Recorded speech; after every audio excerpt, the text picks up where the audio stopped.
Hello, BookTube, and welcome back to the Future History Project. This is part 2 of week 5 with 3 more Susan Calvin stories, a little longer this week. I might not have actually mentioned that anywhere, but it was in the reading from last Friday.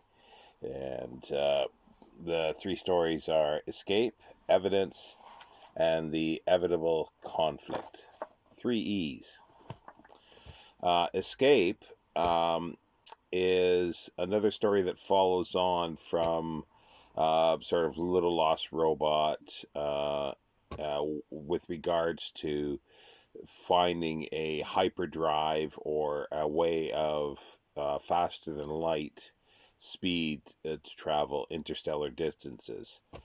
And this story, sort of, we find out that there is a competitor to the U.S. robots and mechanical men, because there's another firm that has been trying to find a interstellar sort of drive, hyperdrive, and they find out that this competitor's company's computer or brain had broken down, and they've received a request from the company to say, can you use your brain to create or go through the mathematics for this new drive?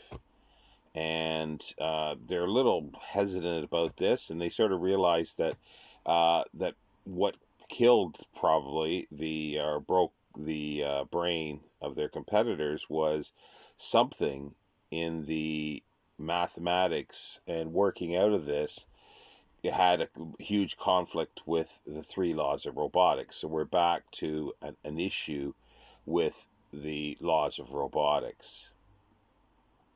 And so they figure it must have had something to do with that. Maybe the death, that it would cause death or harm to humans. But Susan Calvin is brought in as well, and they have a very sophisticated brain, a positronic brain. It's very, very advanced, can do mathematics really well and all other computations, but it has sort of the psychology and the mentality of a small child. And Susan tells it that they're going to feed this information into the brain slowly, and it's going to be from paper copy rather than other means. And for the computer or the brain not to be concerned, and to do it slowly, think about things, and if it comes to a problem, let them know.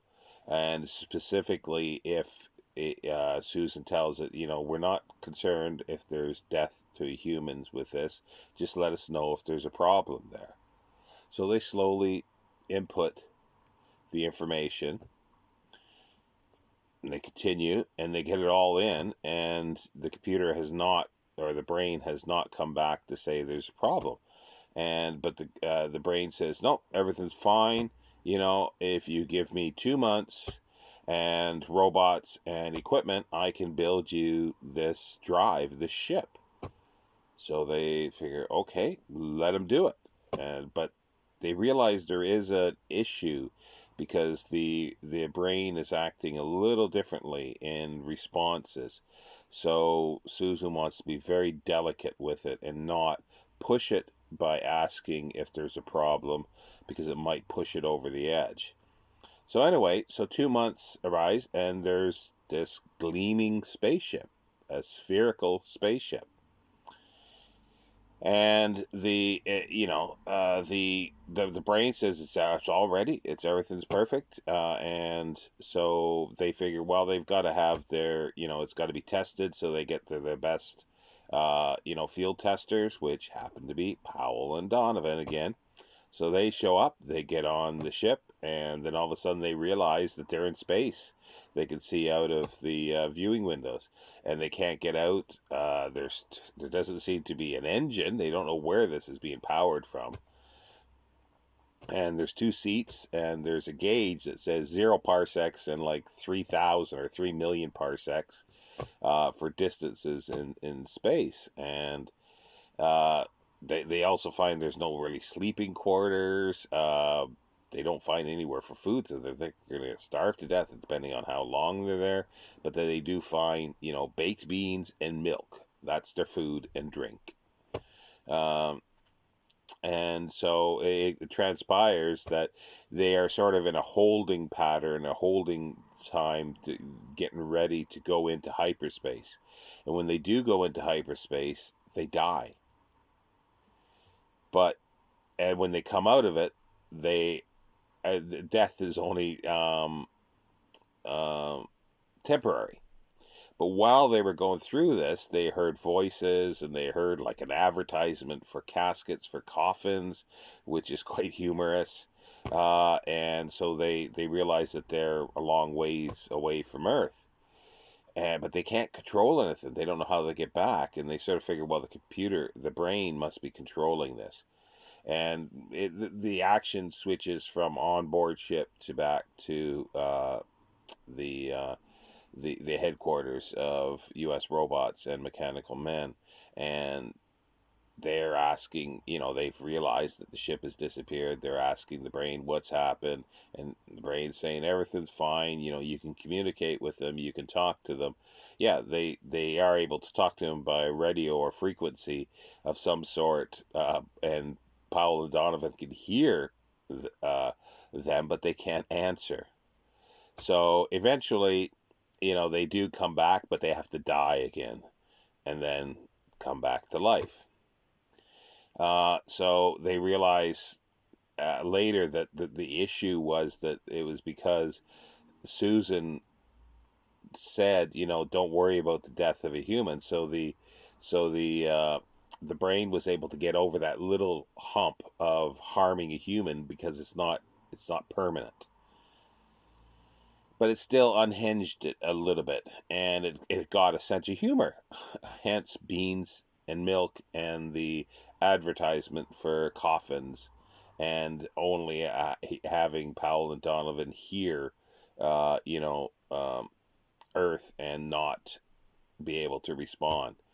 So they send it all back to their competitors and said, let them, it'll be, let them deal with it.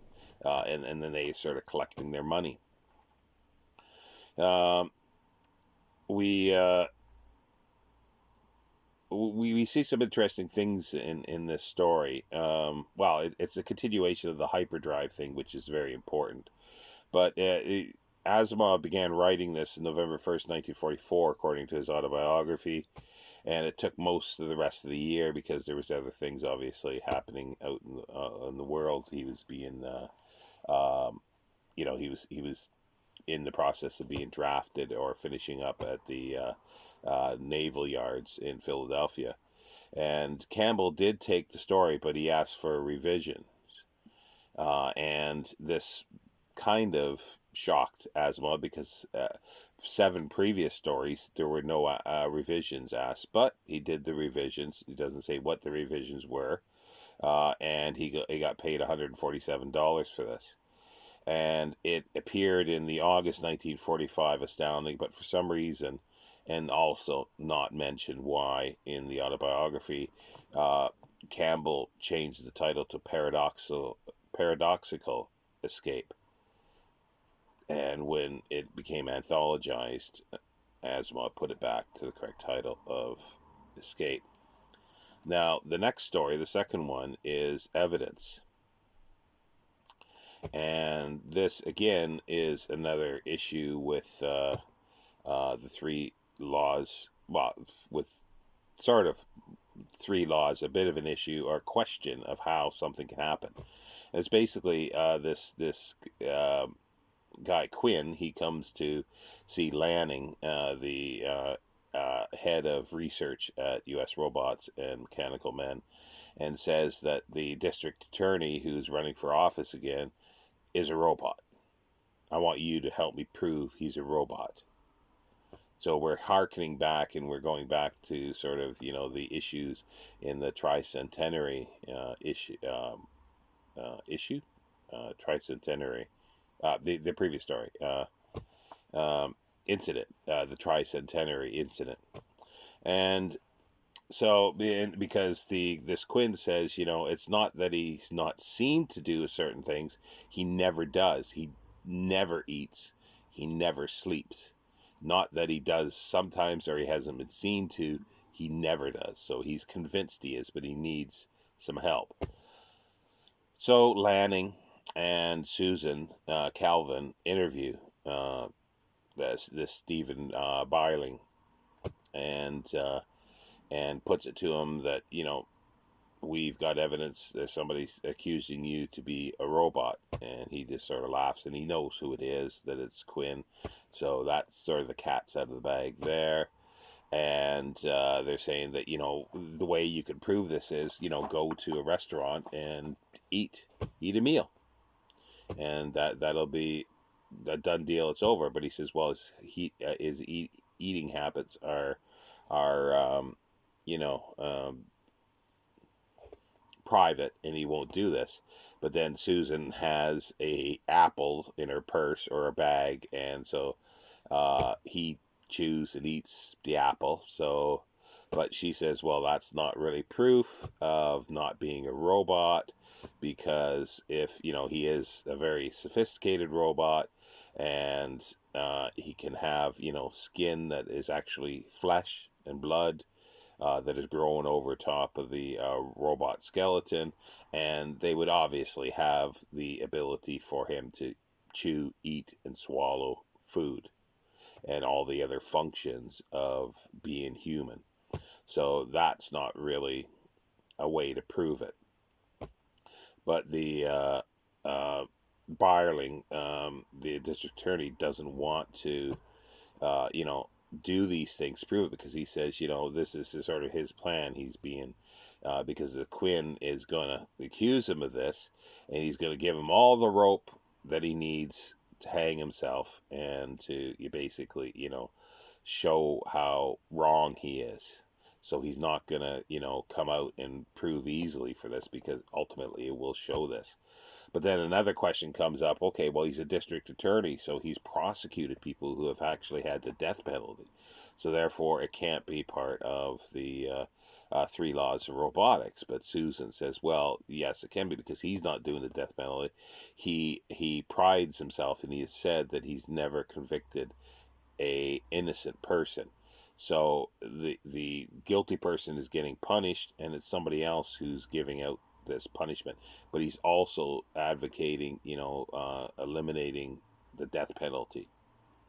And Susan goes on to say that, like, the three laws of robotics are sort of, the ideal things for humans, and it's in religions and societies all over the world. So it's a robot or a very good human, and how can you distinguish between the two? And this is an interesting thing, because all these stories I mentioned before, there is a bit of a contrivance to try to explain the three laws of robotics. And sometimes it's like, somebody say, well, what are those? And then it's da da da da da da, mention this. But it's a bit more clever this time, because she gets in the three laws of robotics by saying what they are to other societies and to humans. So that's a bit of a clever way that Asimov had slipped that in that time. A little clever. But anyway, it's like, also too, there's a question of there's a crippled, like a very, very disabled older man that Stephen Byerling takes care of. He says it was his old teacher. He takes care of him.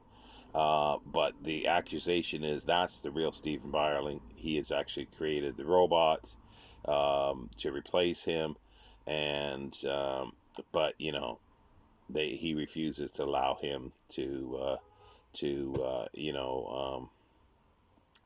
be interviewed or anything like that, because it's his privacy. And also too, they come to check, search anything in Byerling's house. Like they've got a court order for this, but they also want to search inside him to check to see like X-rays and so forth. But he's saying, well, that is not legal. That's my privacy. So that that gets pushed aside. So it gets to a point, but it goes out to public, and everybody thinks that he is a robot. And then we find out about the Society of Fundamentalists who are against technology, against atomic age, against robots, again, to say that they're taking away labor, it's taking away the soul of humanity, the whole 9 yards. And we've already seen this sort of percolating throughout in other, just not just in the robot stories, but in other stories that Asimov has written. So that's an interesting little thing he's pulling out from other stories that he's done. Anyway, it gets to a point where there's a huge mob, wanting, proof, or to tear him apart. That he goes out on a balcony, and there's this one person out in front that's screaming at him and stuff like this, and he says, "Well, bring him up to the balcony." And the guy's saying, "Well, hit me, hit me, hit me," and because they know that a robot cannot cause harm to a human. So he finally does goad him into it, and he punches the guy. And then, all of a sudden everybody realizes, and Susan says, well, he's not a robot because he couldn't have punched. However, there's a bit of a twist in it that she sees Byerling again at the end, and she says, well, she realizes that it takes about 2 months to grow the human skin to go over a robot. And she says the one thing that everybody's missed, that yeah, he can't hit, if he's a robot, he can't hit a human, but he can hit another robot. And his teacher friend that he's taken care of disappeared, or went in sort of hiding in a sense, or for vacation out in the country for 2 months, or a little more than 2 months. So she's alluding that that the person that he hit was a robot, and then she thinks that it's actually better to have somebody like a robot be in power than a human. And she says, if you go in 5 years or whatever to sort of coordinator, which would be, we find out later, it's sort of the president of the world in a sense, she'll vote for him. So it's a little up in the air, but it's pretty clear that probably he is a robot. But anyway, this story was he started writing it in July, the beginning of July 1946, and he was actually at Fort Lee at that time, and he was doing his basic training. And he was able to use the library typewriter at lunchtime or whatever, and he'd even get locked in. And by February 17th, he'd finished it. He finished the first draft of it, actually. And then just shortly after he'd finished that, they shipped him out to, he finished the basic training, and they shipped him out to Hawaii for Operation Crossroads. And he was set to go to Bikini. The Bikini Islands, and work on and do work with regards to more atomic bomb testing. And then, but while he was there, he finished the final draft, and because he was able to sort of parlay his way into being a typist, because he didn't like KP duty, he didn't like doing sort of catering the food stuff, so he sort of worked his way into becoming a typist. So he decided, and then in April he finished the final draft, sent it off to Campbell, and he notes in his autobiography, he's notated everything about costs and monies, that it cost him $1.70 to mail it, because I thought he must have thought that was an awful lot of money. Campbell paid him $160 for the story, and he asked the check to be sent to Gertrude, his wife, in New York.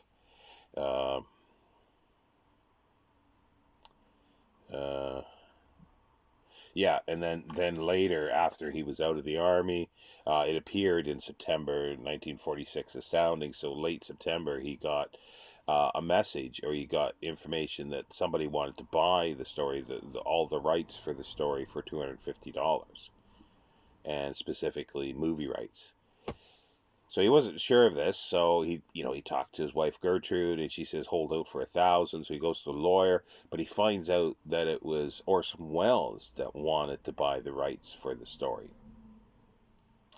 and so he didn't ask for anything more because he liked the idea of it becoming a movie. So he sold it for $250.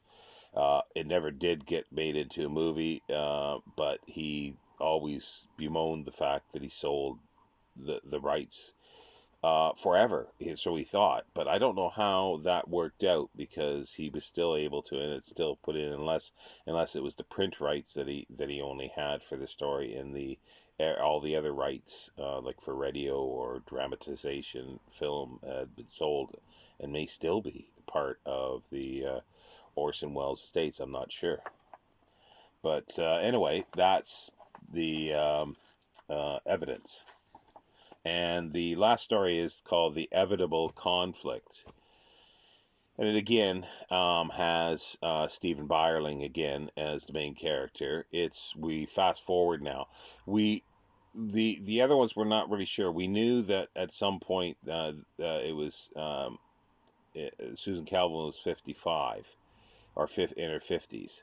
And then this time she says she's 70 years old. So now we're into, like, the beginning of the 2050s with this. And at this point, Stephen Byerling has become coordinator.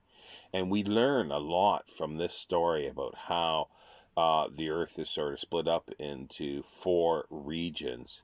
And these regions, there's machines, and like big computers that run everything, the economy and everything for the uh like yeah, they run everything. They get information fed into them, and they say, well, we need to have production of this, we need so much of this, and they coordinate everything, and then people do the footwork and make sure that's happen.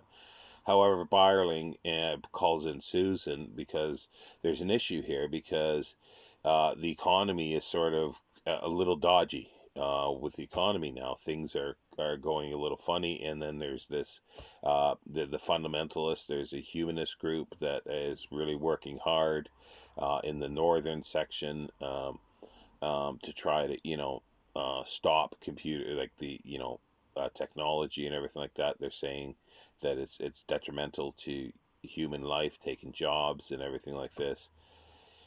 And they're finding that there's errors. So like he's gone to, there's a new head. Lanning is out, and Bogart never became head. There's somebody else new at this point, head of research of U.S. robots and mechanical men. And we find out that Byerling had wanted Susan Calvin, to be the head of research, but she said no to that, and so somebody else was put in that position. And Byerling had spoke to him of saying, because he's saying, like, can these machines, can there be an issue with the machines, a problem with the machines? And he's saying no. Well, what about the information going in? No. But they can't get around the fact that there's mistakes being made somewhere along the line. So throughout the story, we have each region, each section of the Earth, um, explained, and the total area, the number of people, where the capital is, and so forth. And somebody's talking about the issues or what's happening there, because there's like low production in some places, and people have been put out of work, but they've been moved to other places, so everything's okay. But some things, there's been mistakes, or it seems to be that there's mistakes in each of the areas. And I like the sort of the northern area. The capital is Ottawa, which was part, what would have been, in this storyline, Canada, or well, is part of Canada now. But it's interesting that's in the news now. But anyway, that's a different matter. but yeah, so they find out that there is an issue with this, so he thinks that it's the computer or the machines have made the problems, but it's the humans that are not following the orders. But Susan is saying, well, that's not the issue, because if so and so bosses or managers aren't following the orders, the machines will then incorporate that into their analysis and their output of what's going to happen. So that's all sort of would be taken care of. So then he wants to outlaw this, this human, this something about humanity is the name of the group, and fire them from all their jobs and have non-disclosure things that if they do, that they can't be part of this, like outlaw it completely. But she's saying no, and he still can't figure out what's happened with this. And see, Susan suggests something that it's like the computers have. They are doing stuff. They are rocking the boat a little bit because they realize that this humanity group is doing this. So subtly taking them out of positions, demoting them out of power. They're hurting them a little bit, but not much. And she's saying, again, this goes back to the other thing. Oh, wow. I didn't mention this in the previous story, where there could be a greater thing than the first law of robotics. And we come to this again, not to harm humans, but the thing is that the greater good, that one human could be harmed to save other humans. So that's an issue that will come up later in the robot stories. It becomes very, very important for the whole future history. But anyway, again, here she's saying that the machines don't just have the first law as harm a human, it's not to harm humanity. So therefore, they can subtly do these things with changes that is better for humanity. And she says, well, if it turns out that it's better for humanity to have a peasant society and less population and less automation, the machines will do that because it's better for humanity. And so and then so Byerling says, so it is true then that we've lost control. Humanity has lost control and given it to the computers, the machines. And Susan's saying, well, yeah, but that's better. She thinks that's better in the end. Because they will actually protect humanity, and they're doing this subtly, and they're doing it in such a way because Asimov wanted to write this story of saying that humans have lost control of everything, but the the computers are more benign and they're more helpful with things, but they give humans the illusion that they have the power. And that's where the thing is, they talk about that there are inevitable conflicts that will happen, and they go into some history a little bit in the story, and then they're saying that this is the evitable conflict because there is no conflict. The machines are taking out the conflict, and gonna like, regardless of what the future holds, the machines will do it correctly, the better for humanity. That's the way the story is. But the whole thing is that rather than immediate things of harming a human, and it goes back to the other story, the evidence, where because Byerling at that point was a district attorney, but he says he never convicted anybody who was innocent. And he also fought for, or was trying to find, get rid of death penalty and so forth. So if he is a robot, which is suggested that he is, but it's still up in the air whether he is or not, because there are things in this story that he should have sort of known if he was a robot. So the question is whether he is a robot or just a very good human, with human values, as Susan Calvin had said. Um, so but yeah, but it's just, it comes up like there's these, within these three stories. There's the, because they do now have interstellar travel. They can, move out, and obviously by this time in this story, the Evitable conflict, it's clear that there are movements on other planets, possibly outside of the solar system. It's not really clear yet, but it sounds like it, that it's already happening. That is an important aspect, and also the important aspect of the three laws, that they're, even the, there is a greater law of the robots and the positronic brain of not harming humanity, and that gets more detailed as time goes on, and we'll see that unfold. Also, in retrospect, actually, because, but anyway, we'll get to that as the time, because obviously these stories were written. Um, he develops them as they go, and then, the foundation stories were written before these stories. So, and then he retrofits those, but the foundation stuff is here.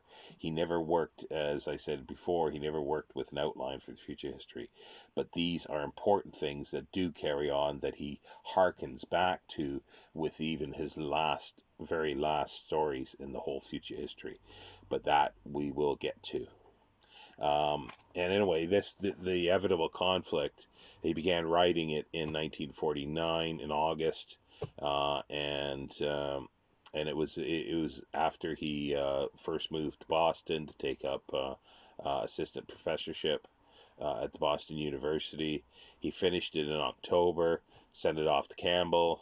In November, got $180 check for the story, and it was published in June 1950. Astounding. All these three were published in Astounding magazine. Yeah, September 46 for Evidence, and August 1945 for Escape. So these are, and they are very connected. And you, with the Evitable conflict, it's very interesting, because this is the first time that he talks about how, uh, you know, government and the economy of the earth is, and split up into these areas, and he describes of how this is done to a certain extent. And there is so much there for so much discussion, that whether he, you know whether it would be something that could work. But I think the question is, it wouldn't work on its own, but it would work with the machines, the computers, and that's how it would work. And that's the part of the story that is really good with that. But it also has foreshadowing, which then he, you know, retrofits and looks back on later, for computers and human society. So anyway, tomorrow we'll look at the week 6, which is next week, and again it'll be 6 stories again, just to finish up the Susan Calvin stories. There'll be the last story or two that, the last few stories that Asimov wrote, as well as a few stories written by other writers.